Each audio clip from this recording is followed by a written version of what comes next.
Hello guys, oh yes, you can pad your pants. So here, this is the flap of the already cut out front panel for the trouser. First of all, I'll be finding the hip line, the hip point.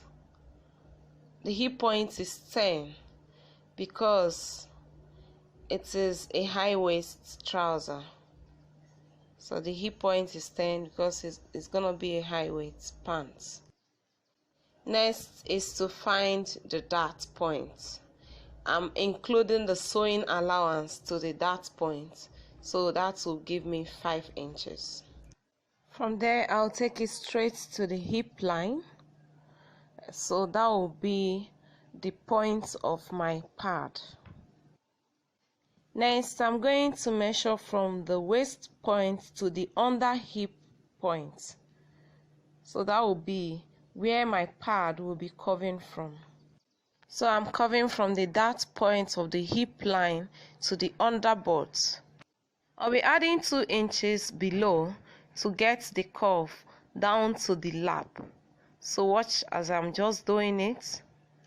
2 inches below the underbutt to curve it down.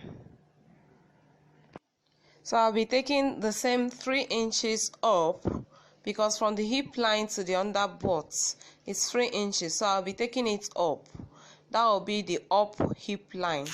You can add 1 more inch or anything depending on the size of the person and also how the person wants the hip. If the person wants the hip to be hanging.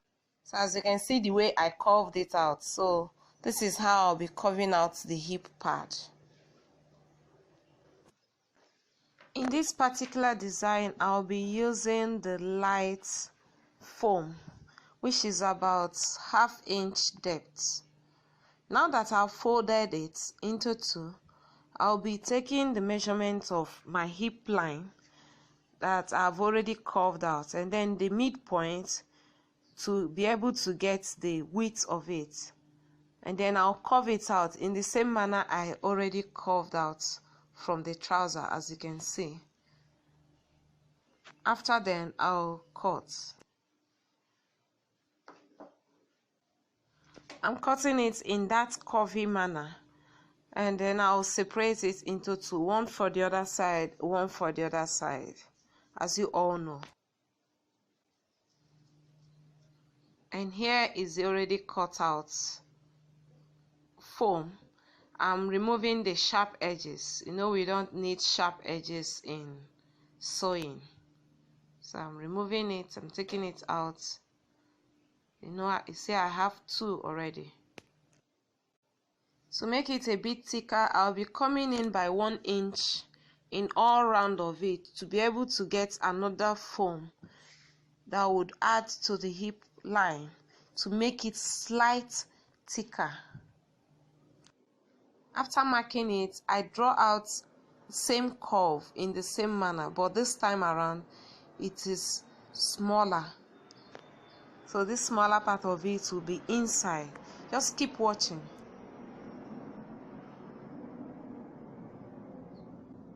So I'll go ahead to take the measurement to know the length and the width measurement to aid me in cutting out the foam. Like I've drawn here, I'll be cutting out a foam in a similar manner. I'm trying to get the length, the mid measurement, and the width. Please do not forget to share this video, like, comment, and subscribe for those of you that have not subscribed yet. So I'm taking the measurement I got from the already cut out foam, like I did, and I'll be cutting it out.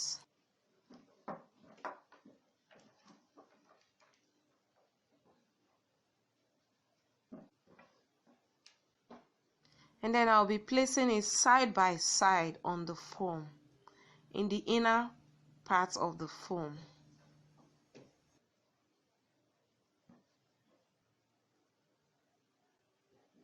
Remember, 1 for the other side of the hip, the front panel, the second one for the other side of the hip for the front panel. So this is the back panel, this is one side, this is the other side, and I'll be working with one side.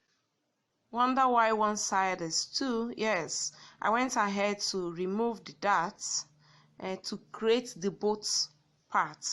I removed the darts already. That is why I have it 2-piece. So what I'll be finding is a way to get a cutout for the both and for the hip in this circular manner for the both and then for the hip. I'll first of all take the hip line measurement, which is 10, like I'm already working with. I mark it, and then I take the under both measurements, and then I add the 2-inch which I added for the lap area. For the under both, I have the hip, the under both, and the lap measurement. Here I also note the hip line for the both. If you take note, you see it is curvy at the both sides, just like you want to cut your breast tube. Yes, that is to give the both allowance to protrude. That is why it is curvy there. So I'm taking the hip point measurements and the under both measurements. Same for the other side of the dart area.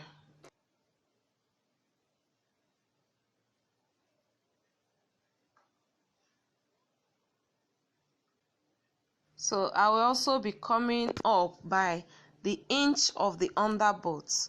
That is what I'll be taking the upper measurements by the inch of the other both.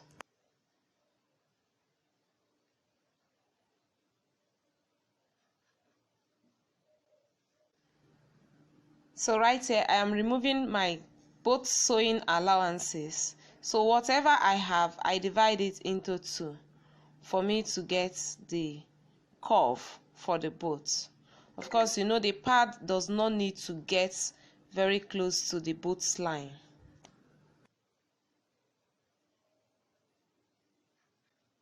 So on the other side, I take the equal measurement I got from the other side. So I have to curve it from the upper both to the lower both to the under both, as you can see. So I go to the side, the hip side. I take from the hip point and get my measurements in between.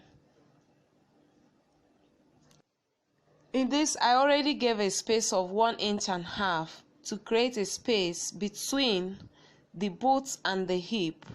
And I also take the same measurement like I did in the front panel. From the under boot, I get the upper part of it. You can include 1 inch, you can include 1.5 inch.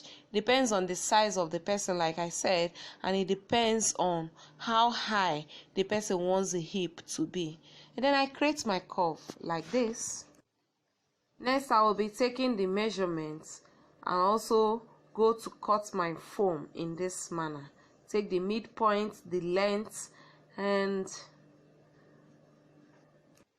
the waist of the curve. So I'm marking them now on the folded foam to cut out. Also, I have to draw it out in that circular manner by finding the midpoint and then taking my sketch. So this is it for the hip. I'll also go ahead to get for the butt. I have to go cross-check what I got for the butt side so I can get an accurate measurement. Please take note that you can pad as light as possible depending on what your customer wants. You can pad as light as possible. You can also pad 3 times thicker depending on how your customer's hip and butt is and how they want it.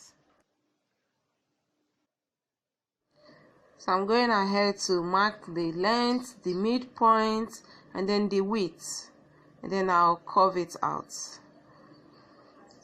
As you can see, the foam is folded in 2 for both sides. Don't forget. I'm also checking the other side of it to know the exact size.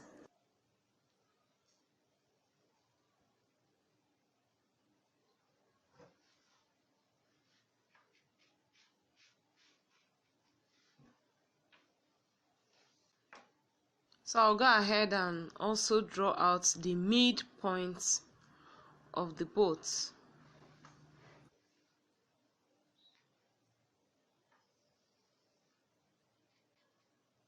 I'll go ahead and cut it off, and don't forget the back hip side.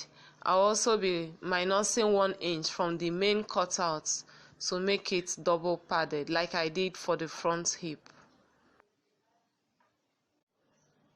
Right now I'm done cutting and placing, and I also went ahead to label them so as not to get confused. I'm labeling the front hip side now. Those double parts are for the hip side, and the single parts are just for the boats, the two sides.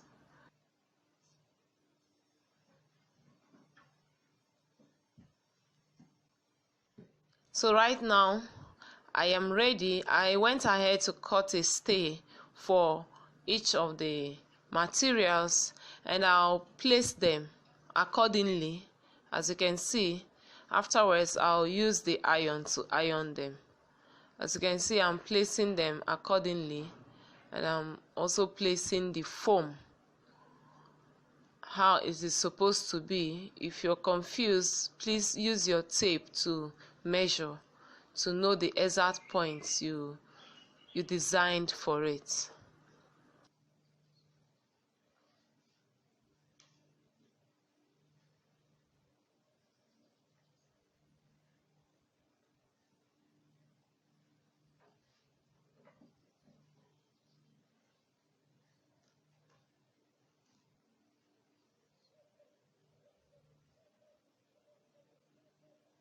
You have to take time to use the hot iron to iron it, and be careful not to get it burnt. When you iron with the iron, it stays because it has the gum part, including the foam has a gum part on it that will stick to the stay and to the fabric.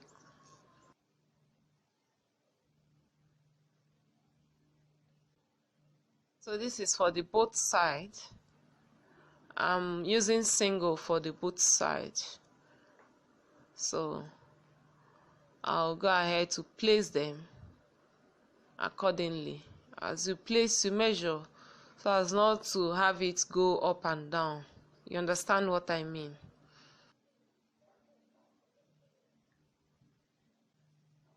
If you watch me, you'll see that as I'm placing, I'm creating a space.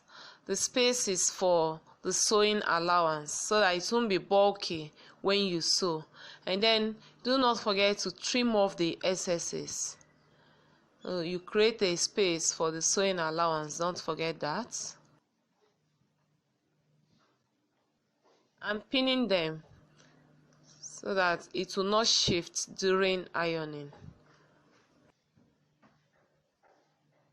After ironing, I'm going to sew. So thank you for watching, and this is what it became. Isn't it beautiful?